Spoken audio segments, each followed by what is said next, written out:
Welcome to the GCN Tech Show. This week we will be discussing what impact AI is having and will have on cycling. Yeah, Alex is away at the moment at the Tour Down Under in Australia, getting his hands on all of the 2024 World Tour bikes, so make sure you stay tuned for that. But instead, we've got the next best thing, Sai, who's here this week. Next best upgrade. And we've got new kit. We do indeed. Check it out. Don't breathe in, Ollie, because this has been freshly christened. It's slightly moist from a Zwift ride, but there you go. It is quite smelly. It's really damp.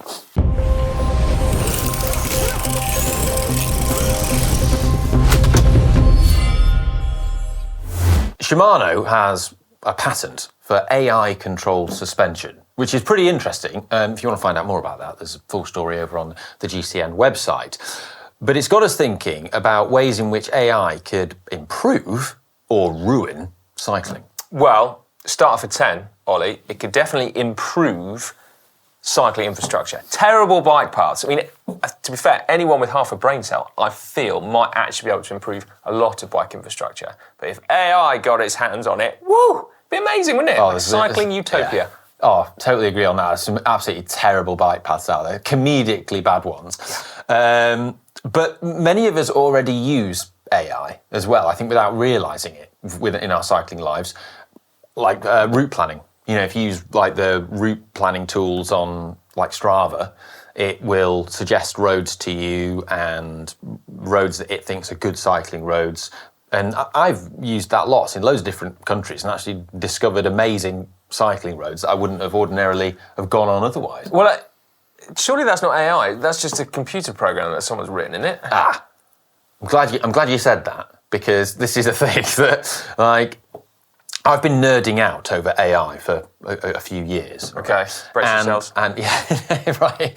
And one of the things is that in people's imagination, I think when they say AI, they imagine like Terminator? Yeah, Terminator, or they imagine the little kid in the Robin Williams film who sees dead people, but he's an AI, the different film, and they think it's like a robot that can pass a Turing test and is sentient and can pass off as human, right? Yeah. No.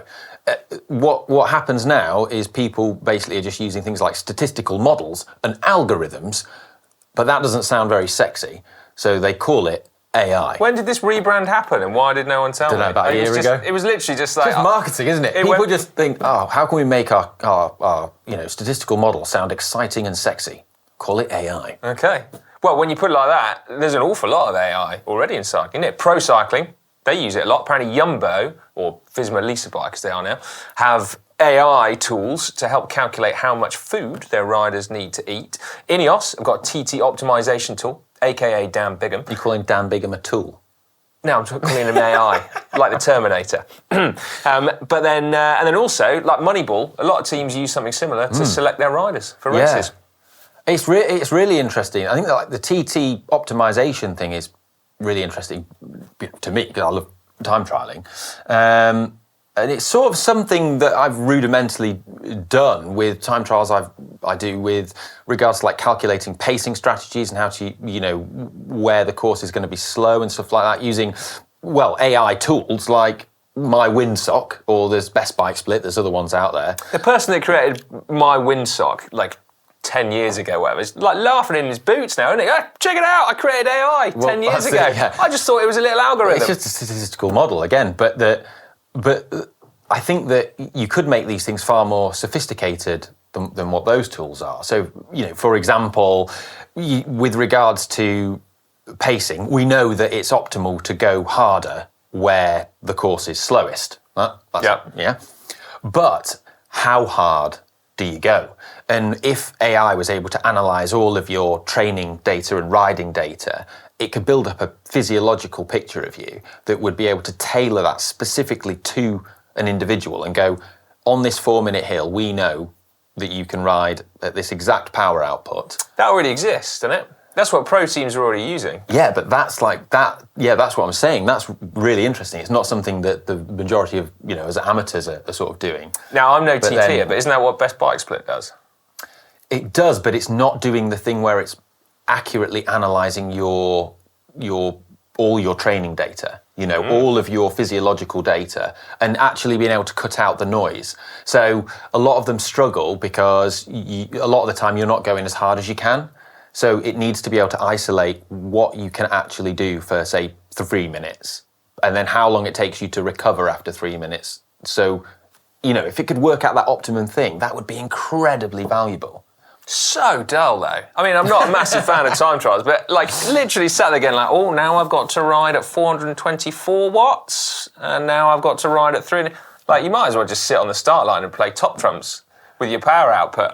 Well, I agree. I think what's your best 1 minute? Yes, I'll take that. What's your 20 minute? This yes, is the thing. I'll take that. If you're trying to solve a problem of how to get a particular athlete from point A to point B in the most efficient way physiologically possible to make them as fast as possible, yeah, you're doing that. But maybe you're taking something away from the sport, which is the art of pacing, which is something that you have to learn. And like you say, not everyone's the biggest fan of time trialing. I appreciate that. But maybe the pacing thing is part of the entertainment. It makes the sport more unpredictable if someone gets their pacing strategy wrong, or, it's quite good, isn't it, when you see someone who's in the lead and then in the last 5 minutes of the time trial, they horrifically blow up because they've paced it wrong. Kind of makes it more interesting. Yeah, blame the AI. Well, it wasn't my fault. I just did what I was told. You know what I think would be really interesting? Time trialing is a very controlled environment, but how much these kind of tools are already impacting on road racing, which is far more unpredictable. But you'd think, wouldn't you, that the course in advance, the weather conditions in advance. Theoretically, you know exactly what your riders are capable of. Yeah. A DS would use their innate knowledge of racing to dictate tactics, but actually, potentially, you could have a tool that would be far more accurate and say, okay, well, actually, this isn't a day for Wout van Aert, this is a day for Christophe Laporte because his data shows that he can do X, Y, and Z, and maybe you could save Wout van Aert and then you deploy him the next day where he can take the yellow jersey or whatever. Yeah. I mean, it's probably already there, isn't it? But yeah, there probably are things that are doing something like that. But yeah, those tools are just likely to improve and get more powerful. I think, if you're like a DS as well, at the moment, say you're in there's a continental team, say you're like a DS, right? And your rider's in the break of a stage of the Giro d'Italia, and there's a couple of Conti riders in there that were maybe young and new, and you don't really know much about them, but you could just put into your AI tool, and it would analyse all of their results that they've done in races, and then it could give you it could spit out some information going, this guy's got a good sprint, he statistically wins these, he's done this, and this, and give you a load of valuable information about how to potentially tactically play that break. Is it better to go up against that guy in a sprint, or is it better to attack him early, or where to attack him on a hill? Is he not?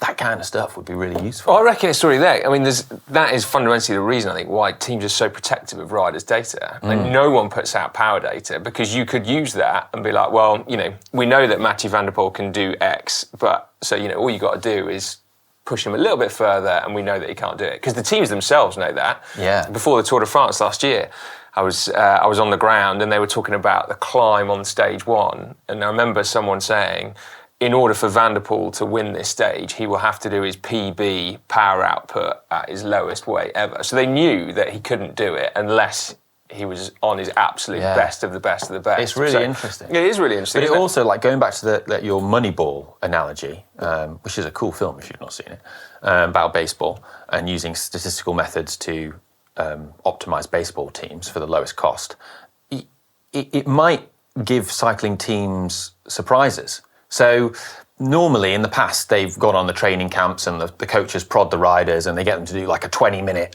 effort, and then maybe get them to do some sprints and look at the peak power. But there's a lot of different durations of power output in between that, where a rider could be really, really strong and beyond that as well.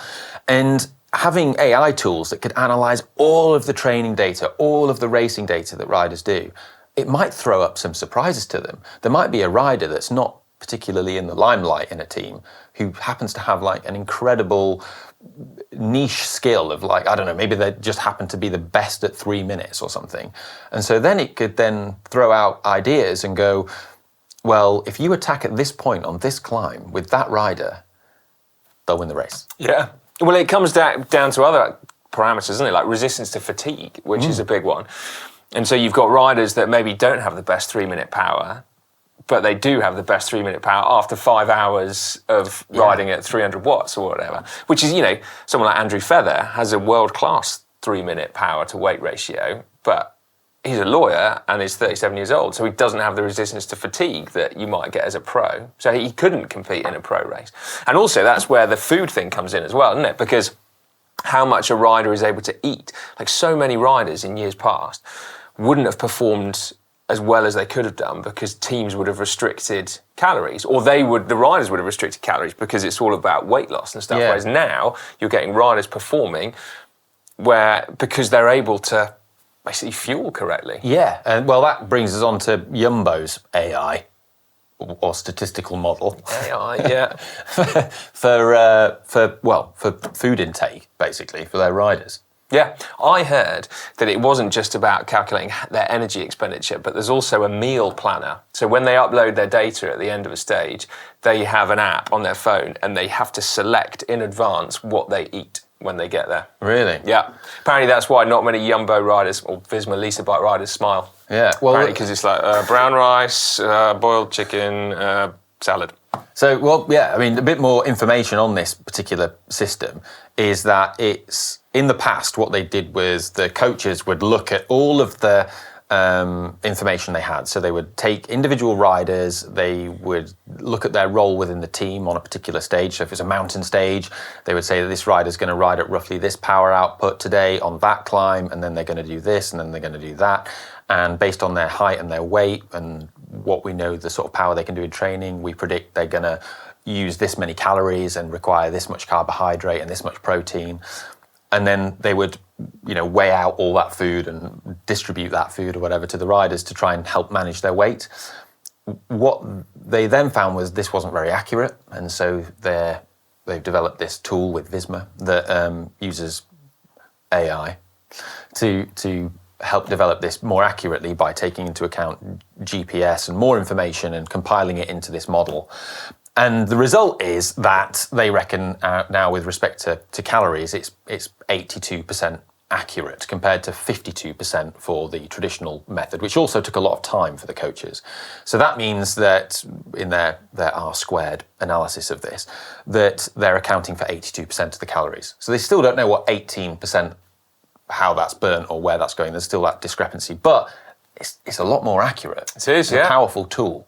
Well, and that changes race tactics, doesn't it? Because teams know what riders are capable of. I think we saw it first with Team Sky, with Chris Froome, didn't we, on that Giro d'Italia in 2018, where he ripped up the rule book. That was all based around nutrition strategy and calculating how much he could consume and how much he was going to burn. Yeah. And the other teams, no one had ever done it before. Yeah, it's certainly very interesting, and it would appear to be working for them. Well, yeah, absolutely. But also equipment too, right? Yeah, that's a big one. I mean, I'm sure it already exists about what the optimal wheel depth is and the optimal tyre pressure and so forth. Well, definitely not all teams. I guarantee not all teams are using this. But I'd imagine some are. Well, the teams that have got less than optimal equipment are probably not using it because their riders would crack. Yeah. If you're like, oh God, I've got to use this, and the AI tool says that I'm at a 25 watt disadvantage compared to this team. Yeah, but I mean, just in terms of, this is something that we've mentioned on the Tech Show before, are teams that have just one type of all-rounder bike, like a Pinarello or a Specialized, at a disadvantage to maybe the teams that have the lightweight bike and the aero bike that are more polarized, like the Cervelos. Because the AI tools could help you determine what gear is the best. So, and this is something that would be applicable to every rider, not just pros. If you could have a tool that it could analyze all of your riding that you do, or just maybe the riding where you really want to perform at your best, and then tell you, well, for you and your power output and your weight and your physiology, the best bike is this aero bike, and it's this wheel depth. Well, that would be interesting, amazing, wouldn't it? But presumably the ability of a tool to predict that rests solely on the quality of the data that is given. And that data is quite hard to get accurately, isn't it? I think, well, that's one of the things that would be built into tools is to make these AIs better, is that they would be better at disregarding duff information. So, yeah, that's one of the problems is a lot of the tech we have, GPS devices, heart rate monitors, all of it, all the wearable stuff, it generates far more information than you can ever process. And one of the things that these things need to be able to do is to disregard the bad thing. So maybe like it's your commute where you don't necessarily want to include that in that, when you're trying to pick the best bike to do well in a Gran Fondo that you're targeting, So. But because you need to wear exactly the same clothes every day, wouldn't you? You'd need to have a bang accurate power meter. You'd have to have one of those Quark tyre whizzes to tell you what your tyre pressure is, to take into account that. You'd have to have an aero stick on the front, wouldn't you, to analyse like the wind and air pressure and everything. You've got to make sure your power meter's reading correctly. Yeah, 100%. You've calibrated it. Yeah. So there's quite a lot to deal with. It's complicated, yes, but the future. That's why gravel's great. Yes. It's just all about the spirit of gravel, isn't it? Yeah. Yeah, the vibe. Yeah, it's all about the vibe. Yeah. Okay, right, we've talked a lot about pros, but do you think this is actually ever going to be applicable to everyday cyclists? Like, I put myself in that category these days. I find this really fascinating. Yeah, I think there's things... I can take it or leave it, apart from route planners. Yeah, I think so. I think in terms of choosing what is the best bike for someone, I think that would be really useful. And you see, I appreciate some people will choose like the best bike. Or the best like wheel depth. But it's all about heart at the end of the day. Like if I open my garage door and AI has chosen my bike for me, but I think it looks horrible, I'm going to be like, you still have the freedom to choose. To disregard AI and be like, actually, I want that one. The AI you haven't authorised the AI to go and buy the best bike for you. It's just giving you the knowledge to make a more informed decision when you do choose a bike. So it's like, wow. Do you know? I think we should throw it out to the viewers. Would you like AI to select your bike and your food for the day and your training strategy and your pacing strategy? Yeah. I don't know, would you? If it's going to make me train like David Goggins, then absolutely not. There we go. All right, well, get involved in the comment section. I think my vote is I'd like it to exist and then I can choose to disregard it. Yeah. And buy whatever the heck I want. It's time now for hot tech, and the hottest tech in the world right now is our new kit. Yes! This isn't hot anymore. It's clammy. It's clammy and cold because it's, like I said, it really is rank. Yeah, I was whiffing. Not an hour ago. But anyway, this is the new GCN kit from Agu, right? Not AGU. Agu. Not Agu, but Agu, because it's a Dutch brand, and that's how you say it. So get used to it, folks. But it's mint, isn't it? So this is the same kit that Jumbo are using. Visma Lisa bike. God, we got to stop doing that. Calling them Visma Jumbo. Lisa bike. We just spent the entire main talking point calling them Jumbo. And then correcting ourselves and saying Visma Lisa. Right, anyway. But yeah, so Visma Lisa bike.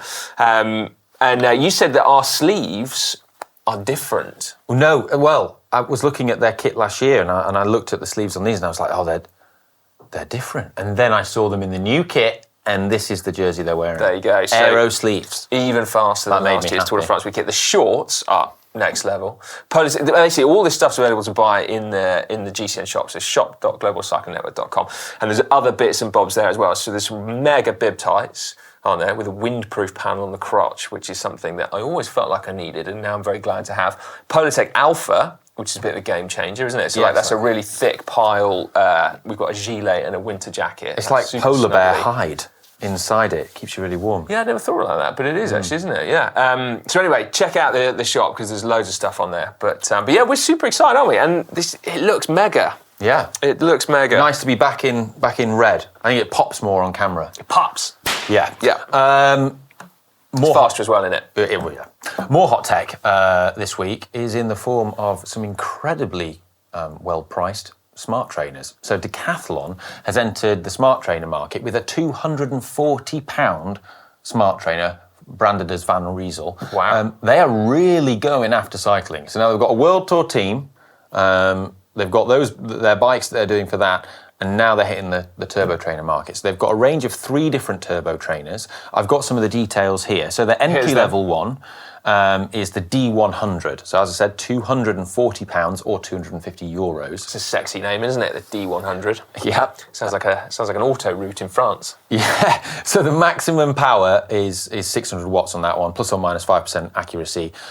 Stimulated gradient 6%. You've then got the one in the middle, but I'm just going to skim that and go straight onto the top end one, which is looking like it's trying to compete with the Wahoo Kicker. In terms of the stats, so 2,000 watts max power, plus or minus 2% accuracy, simulated gradient 20%, and a big 5.2 kilo flywheel on there, and that's £550 or €600. Wowzers! That's the D900. There you go.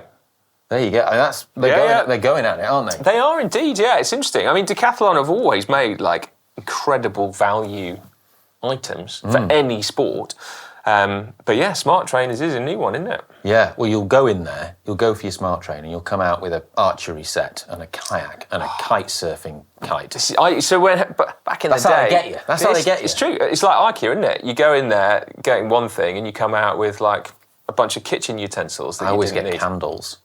Do you? I didn't have you down as the candle type, mate, but yeah, that's cool. A bit of an overshare. Yeah, I thought I had you down as the archery type when you walk into Decathlon. But anyway, yes, that is super interesting, isn't it? What else has happened in the world of tech this week? We've got some cool lightweight hangers. So these are from a company called Frames and Gear. Lightweight hangers. I think they are. So they make all sorts. Frames and Gear, they're a pretty small brand, but they make loads of nice little upgrade accessories for your bike, right? Including hangers. They make them for different frames. You have to explain why that is an upgrade, aside from the fact that it's shiny red. Well, it's bling. It adds a little bit of bling to your bike. All right, yeah. But it's CNC machined, and it's also it's a weight saving. So because it's CNC machined they do them out of titanium and out of special alloy as well. You're saving a good few grams on your bike. How many grams? Well, it depends from what you're replacing it with. But if you're going from the cast iron one, a standard on my Pinarello Dogma is very weighty. But often there is a weight saving to be had there, and so if you are a weight weenie.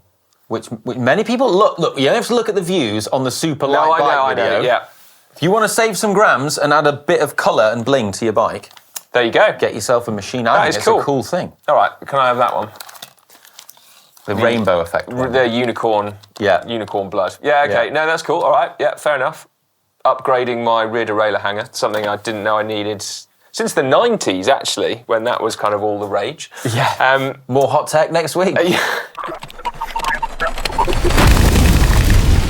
Time now for comments of the week. So, under last week's GCN Tech show, which was about the potential of bikes coming down in price because of overpricing in the market, we had this comment saying, therefore, GCN can be part of the solution by focusing on lower end and yet still quality bikes, parts and clothing and accessories, and help us find good value. Thank you in advance. A very popular comment, that.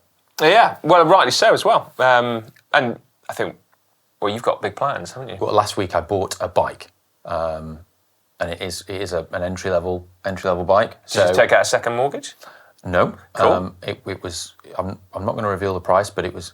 I'm good value for money. Nice. But make sure you stay tuned to see that because we've got some big ideas for it. Well, I tell you what, if you need a Dura-Ace chainset, Alex has got one under his bed. Oh, God, imagine. No, I'm not going to put a Dura-Ace chainset on it. Cool. This one came in from user NT8DY4XW9R. I think that a culture that only aspires to superbikes is gatekeeping newcomers and eventually ruins cycling. What do you think of that? Well, I totally get where you're coming from on that one.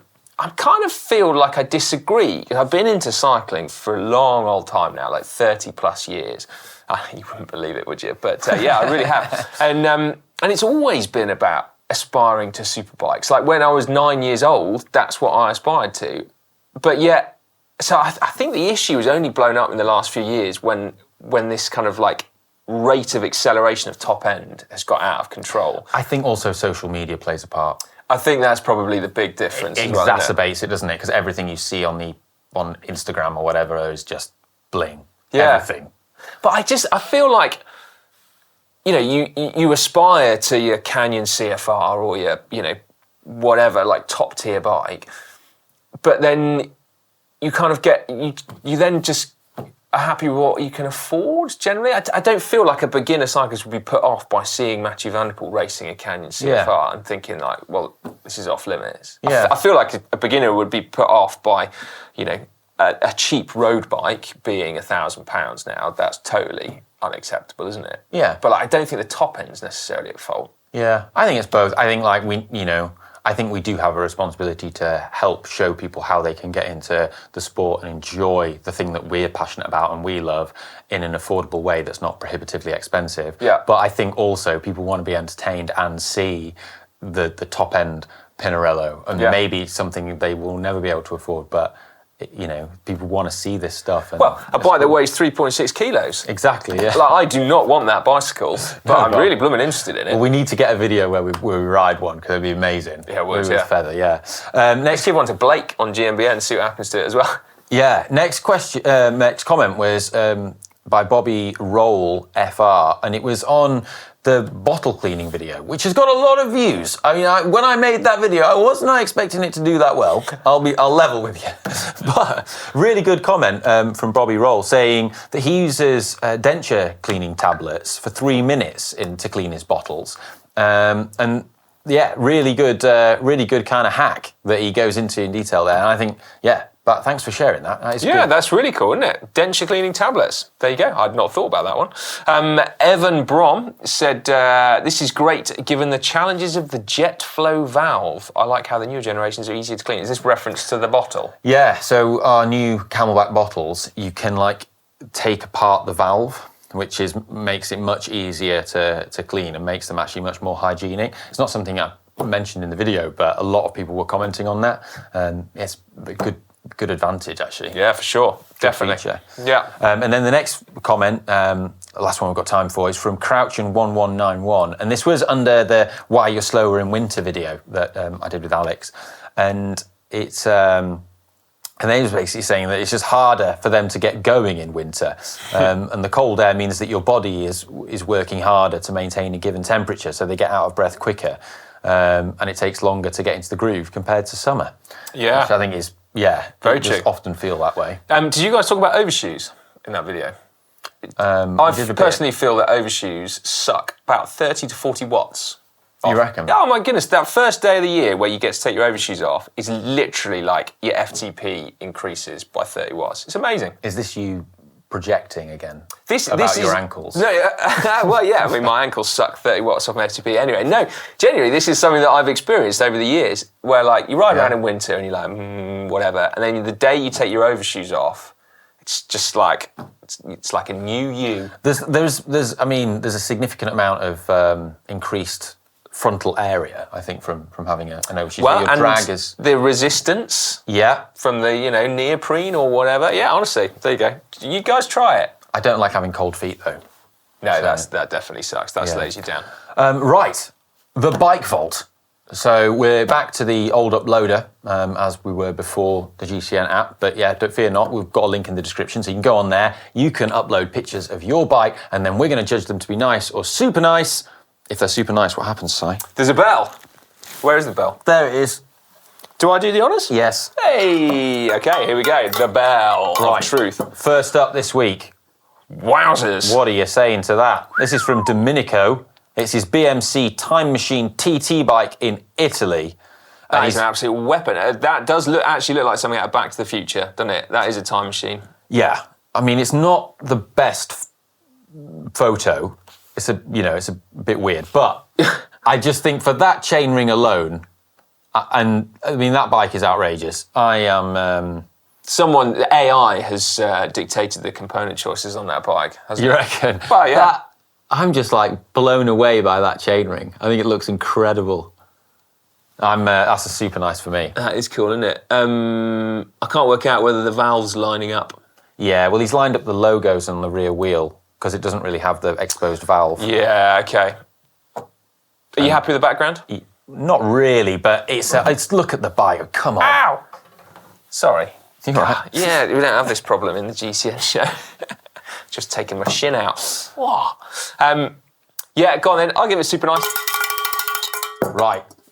Next up, we've got this one from Randall Gabriel, a Bianchi Impulso. Randall's from the Philippines. Took some photos of my bike whilst riding around. In Jurassic Park. I love that, okay? I appreciate it's quite a busy backdrop, but that is cool. It does look cool, doesn't it? Beautifully framed. I really like that. I like the way that it's like the Celeste Bianchi logo. It's just like really popping in the... It is, yeah.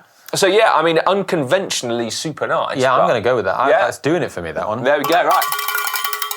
Beautiful, yeah, lovely photo, Randall. Next, we've got Joshua with a B-Twin Ultra 900 CF, and he's in South Africa in a lion and rhino park. Whoa, that's pretty gnarly, isn't it? How you feeling about this one? I like the bar tape that matches with the highlights on the inside of the fork blades. And the saddle, actually. That's a nice touch, isn't it? Yeah, it's colour coordinated. It's pretty cool. How do you feel about leaving race numbers on bikes after the race is finished? Well, where do you stand on that? Personally, I take them off as soon as the race is done, and then I keep them as a souvenir. I'm not one for having them hanging around on my bike. But, you know, if you've done something super cool, then, you know, why not? Yeah. I mean, there's a few infractions here. The wheels aren't neatly aligned. You know, he's sort of propped it up against something weird.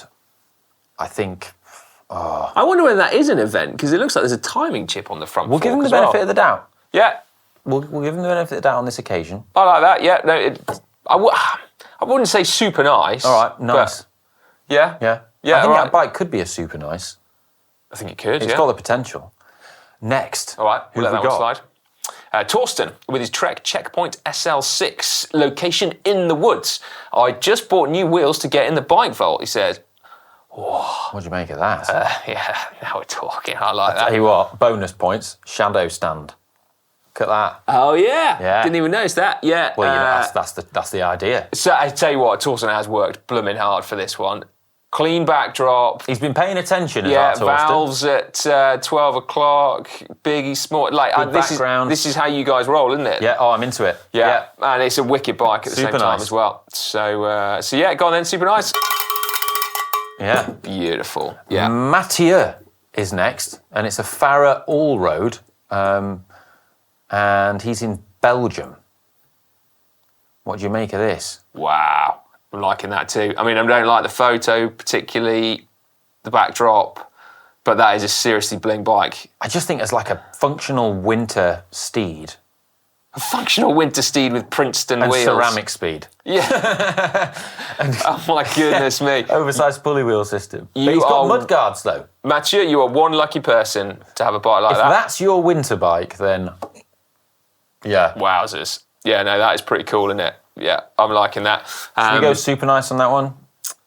Yeah, I think so. Interesting rocking the GRX with quite big looking chain rings on there as well. That's an interesting, very nerdy combo. But yeah, I mean, I feel like I'm just commenting on how much I like his bike as opposed to anything. Well, you like it then, don't you? Yeah. So I think it's a super nice. Okay. We're both like drawn in by it. Yeah.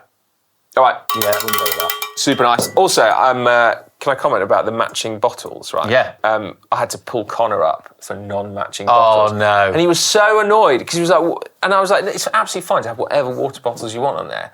But Connor, you can have matching bottles. But if I had said to you, right, a GCN presenter was arrested by the police for not having matching bottles, who do you think it was? You would have said Connor straight away. Yeah, 100%. Yeah. But anyway, no, so he got a bit upset. Yeah. Right, last one this week. Holy smoke. Scott Mitchell, who was training for the Fred Whitten. In short, Scott says, it's a 2022 Giant TCR with a custom paint job to mirror the colours of the charity I do all my cycling challenges for, Muscular Dystrophy UK.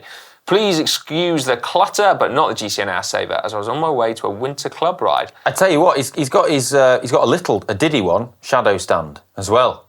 Oh, fair play. Yeah. That is an outrageous custom paint job. It's very different, isn't it? Yeah, but I I'm like how feeling the that. bar tape bar tape matches as well. And also the custom painted seat post. I think and stem. that's double wrapped bar tape for extra comfort. That is a tricky pretty cool mod.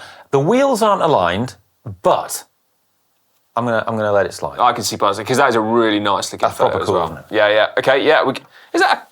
It's almost a clean sweep. A good week. I feel like we need to go back to that B twin and give it a super nice, just because all the others have They got can one as well. resubmit it. Must try harder. Yeah. Okay. That's wicked though. I like that. That's awesome. Yeah. Beautiful bikes. Yeah. Right. Well, that's all we've got time for this week. Hope you've enjoyed the show. Make sure you stay tuned for all the cool stuff that Alex has been getting at the Tour Down Under, because he's seen some amazing hot tech. So hopefully we'll have some of that out at the weekend, and we'll see you in the next one. Yeah. Thanks for having me, guys. And normal service resumes next week. Yeah. An upgrade as opposed to